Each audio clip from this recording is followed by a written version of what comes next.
What Infra.Market has showed that through a cloud manufacturing model, this is not only achievable, it's highly profitable and scalable. And I think that's what truly sets it apart in the world of construction tech and many other unicorns out there. It's kind of a game changer and a true example of how even traditional companies can set themselves apart in the future.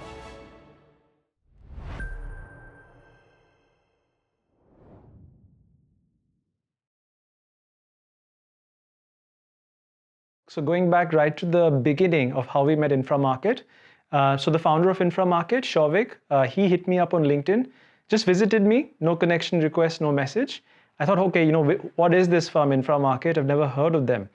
So then I went and checked out their website, and it was something, I must admit, to date, I have never come across a firm like this or a website like that.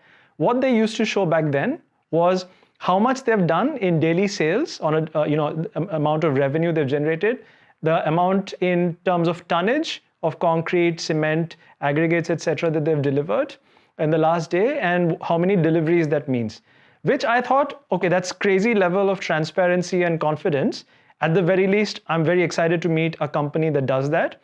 And so we got around to scheduling meetings, and believe it or not, we set a date, quite literally, for Valentine's Day 6 years ago. So that was quite a memorable start to this journey of ours.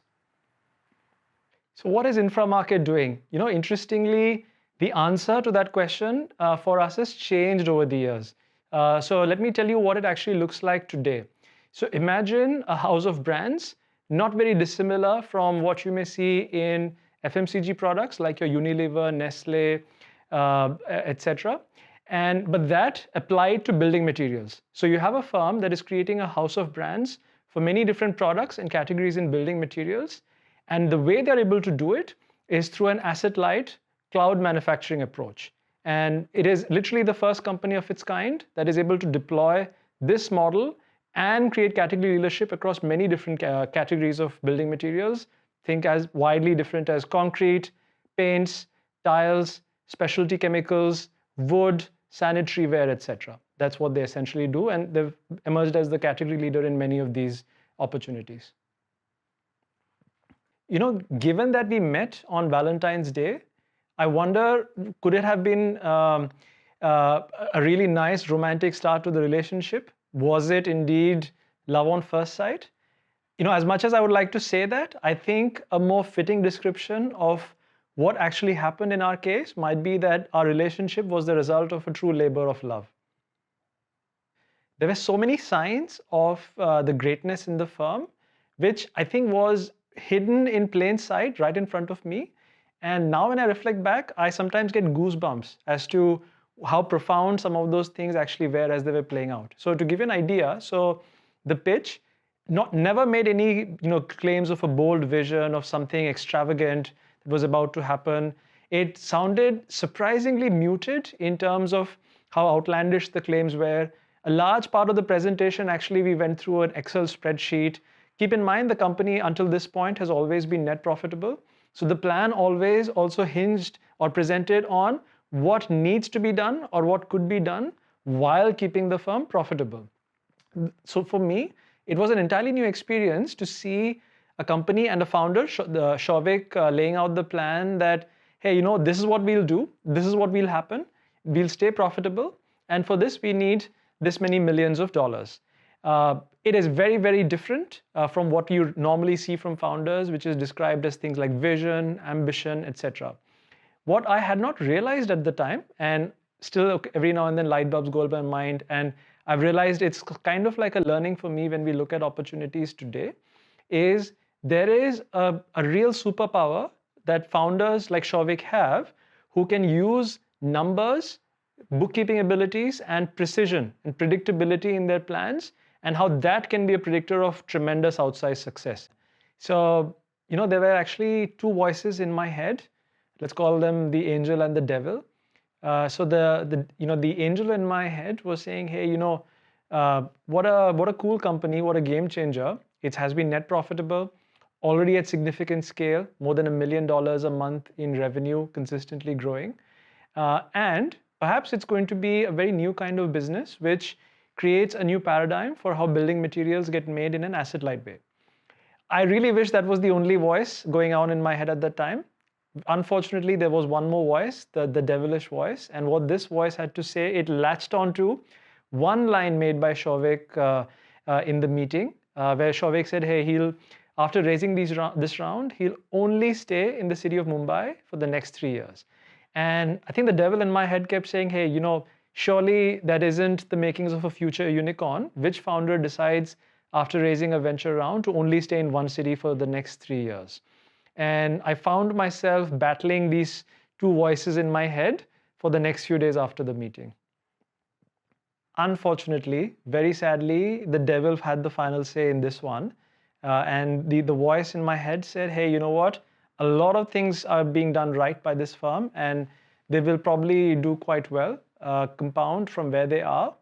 But perhaps this is going to be a business which will stay in a relatively small to medium scale for the next 3 years because they'll choose to be in only one city. And I think that turned out to be a very costly mistake not to partner with Infra.Market right away, as I learned the hard way. After the pain of the first bad decision I made, passing on Infra.Market the first time around, another opportunity had come along in Infra.Market in their Series A and Series A Plus round. In the Series A Plus round, while at this point we saw enough in the company and felt they were doing extremely well, we couldn't build a full consensus on the valuation that the company was priced at the point. We felt it was perhaps just a little bit stretched. It still didn't sit right with me though, and I really was wondering if there might be some way we could perhaps find a way to work with Infra.Market. And I think in a very bizarre way, we got our opportunity from the most unexpected of situations. So this was March of 2020, and unfortunately COVID struck. That created a ton of chaos and uncertainty in the world, obviously. One of those days, while we were locked down, I thought, hey, just what if Infra.Market's round did not actually take place? Could that be the opportunity we've been looking for? And then I reached out to Shovik to say, hey, you know what? I know you had your round stitched together. If that's still going through, fine. Congratulations, kudos. But if it's not, can we get together to discuss an investment at a lower valuation? Shovik actually responded to it very immediately and purposefully. And that's what got us talking about a potential investment. Thankfully, this time I did not have any other voices in my head distracting me. We had seen enough of the company. They'd been doing phenomenally well, demonstrated category leadership. And I think this was our moment to take center stage and decide if we get to invest in a point of uncertainty and adversity. We at Foundamental decided that is what we will do. This is our opportunity, and we grabbed it with both hands. And I think I'm very glad and very proud that we did that we, as a result of the unique opportunity that we were given, we managed to get in with a 50% discount to what was previously proposed in the round that was to happen. And that has ended up being a tremendous investment and entry point for us. And in this sort of very weird situation is what gave birth to our beautiful relationship with Infra.Market. Our partnership with Infra.Market and the founders Shovik and Aditya encompass many different things. I think given that it had been already more than a year since we had known the company even before investing in the firm, meant it already had many complex layers to it. It's actually quite hard for me to distill it down to just a single moment that captures the essence. I would perhaps more choose to describe it as an episode. Mind you, this episode stretched over a few weeks. This was a unique situation where we had to get a few additional documents, paperwork done in India in order to actually complete the investment per the regulations that was needed for this company. And the process was taking a whole lot longer than we thought it would. During this time, actually, the date of the transaction had passed, not once, but twice. And contractually, at each of those times, Infra.Market was allowed, contractually again, as I must insist, to walk away from the transaction. And keep in mind, the firm had other offers which they could choose to honor if they decided not to take money from us. I'm eternally grateful to the founders, to Shovik and Aditya, for honoring the commitment of the partnership, and for bearing with us and for trusting us on our word that we would complete our papers and our processes in order to be able to complete and consummate the investment.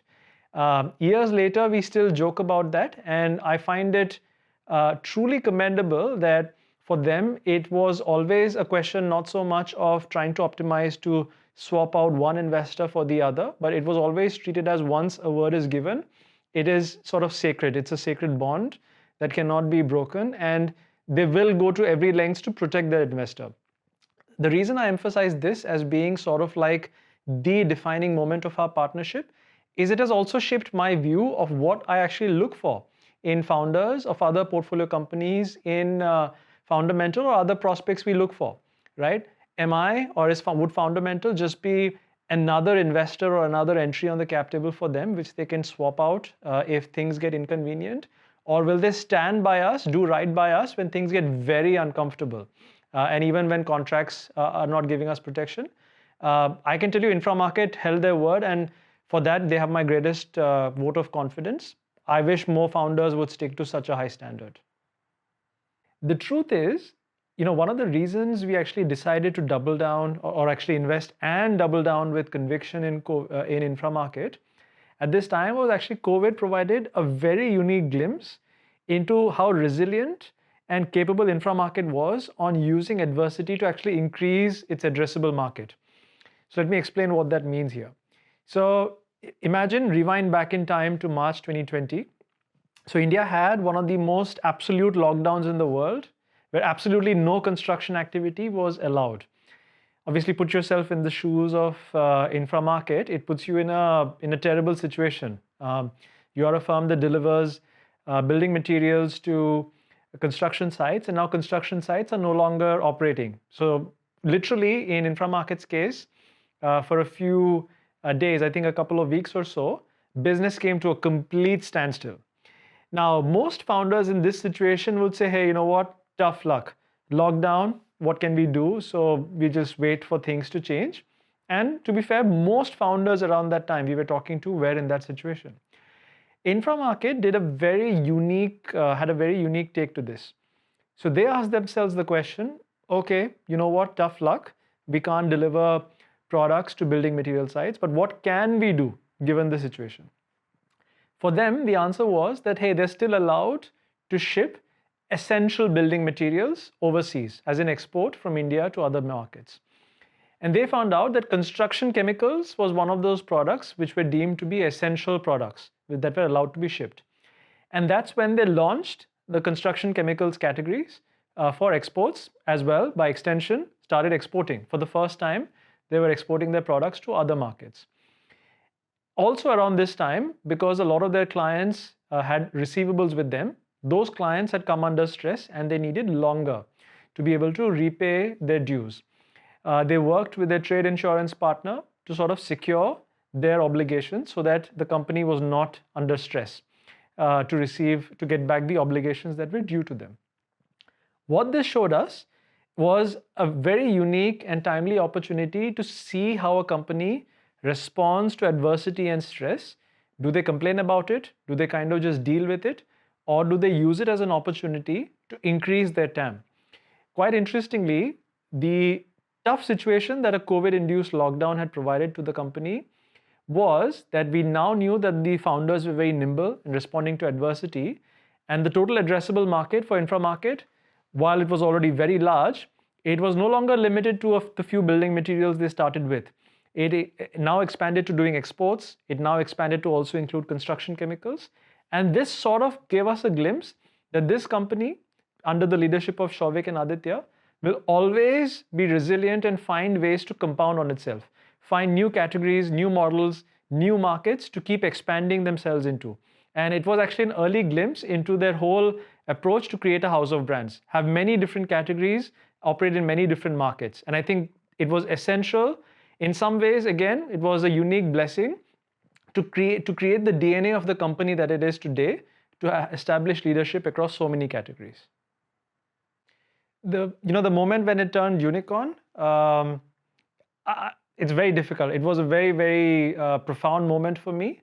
I have to say it came to me as a bit of a surprise when it did turn unicorn. So this was February 2021. Actually, surprisingly soon after our first 2 rounds of investment into the company.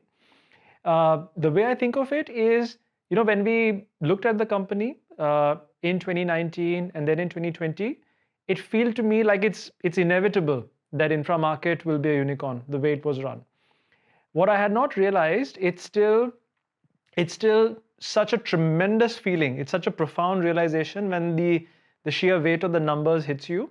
It was the first unicorn in my career, across my investing career that I did.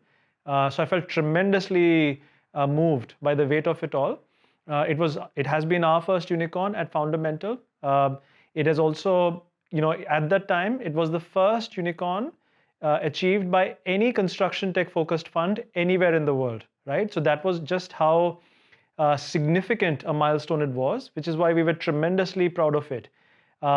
What I can say is it couldn't have come or be achieved by a more deserving firm, which actually added to our excitement because we knew that this is not an accomplishment that will change or go away with time if the bubble or a hot market, VC market recedes. We knew this is still, we're only just getting started at this point. But when I still recollect it now, it's still sort of giving me goosebumps right now. It's still the feeling of the first unicorn. Like, what a tremendous feeling. Since Infra.Market went unicorn, a lot of firms have reached out to us claiming that they're building the Infra.Market of X, Infra.Market of Y, could be another geography, could be another category. Most of the times, I would say maybe 95% of the times, these folks don't quite seem to understand what Infra.Market of X or Infra.Market of Y even means. I think the word marketplace gets used too loosely. Also because it doesn't quite do justice to what Infra.Market is actually building. So to actually take a step back, what Infra.Market has fully evolved into, it is a bit of a mouthful, but think of it like a house of brands. As I mentioned, think of a diversified brand of products across categories, similar again to what the likes of Unilever, Nestle, etc. Would build, but in building materials. And they choose to do that using what they call cloud manufacturing model. So a relatively asset-light model where you get other manufacturers to produce on your behalf, whereby you still provide the output on your own brand, which, as in Infra.Market's own private label. In other words, it's not really a marketplace in the traditional sense, because the end buyer in this case never gets to interact with someone on the other side. It's always Infra.Market who sells it as their own produce. And in that ways, actually, it has opened up in so many ways. It's a trailblazer for what can be done. Prior to Infra.Market, the very concept of a building material brand going asset light with manufacturing, or for that matter, even thinking of going multi-category of products, was considered quite crazy and quite unbackable. Like, could a cement company think of producing paints? Could a tiles company think of doing wood? I think all of these concepts, it would be believed that to be unachievable. What Infra.Market has showed that through a cloud manufacturing model, this is not only achievable, it's highly profitable and scalable. And I think that's what truly sets it apart in the world of construction tech and many other unicorns out there. It's kind of a game changer and a true example of how even traditional companies can set themselves apart in the future. Ever since we backed the company, I have always believed that this company will go public. I've thought of it as something that is pretty much its destiny, that is just waiting to unfold, because it's always been profitable. It's always operated large scale and always has conducted itself similar to how a public market company would operate, publicly listed company would operate. I genuinely think it has been right in front of our eyes all along. And therefore, I think from then, at least to us, it was very, very obvious that this would happen. Interestingly, no one in VC tells you that even though from the outside it looks like a glamorous profession, no one actually tells you before you get into VC that there's very, very long feedback cycles. When you invest a company, you don't automatically suddenly make money off of it. There's a long and painful journey full of ups and downs, uncertainties until you see it go public. And I think for me, while I have generally always enjoyed the intellectual high that VC gives as a profession, I think for me, the two defining moments where I really felt like now this is the purpose of my life and what I'm meant to do was actually through two companies that I'm the most proud of thus far in my career. And I would like to believe there'll be many more companies coming along to add to it. But at this point, it would have to be Infra.Market and Zetwork, both unicorns, both operating in the construction tech space. The reason I say this is I had the honor and privilege to lead the very first round at Zetwork back when it was just two founders and an idea. And even with Infra.Market. So with both of these, when they were early stage companies, the narrative was, hey, B2B commerce is very difficult. Have you ever seen a B2B commerce scale up big? Then there's a narrative of B2B commerce doesn't really work in India. Construction tech doesn't work in India. Trying to take on, with Infra.Market, for example, there's this narrative of, hey, are you really going to try to take on large cement and concrete producers? Are you trying to make your own brand? Not going to happen. Then I've even heard, have you seen a company emulate, take on a successful model, succeed doing this in the US or China or some other large market? It hasn't worked before, probably won't work again. And these are all actual things that I've heard in the journey as an investor in both Infra.Market and Zetwork.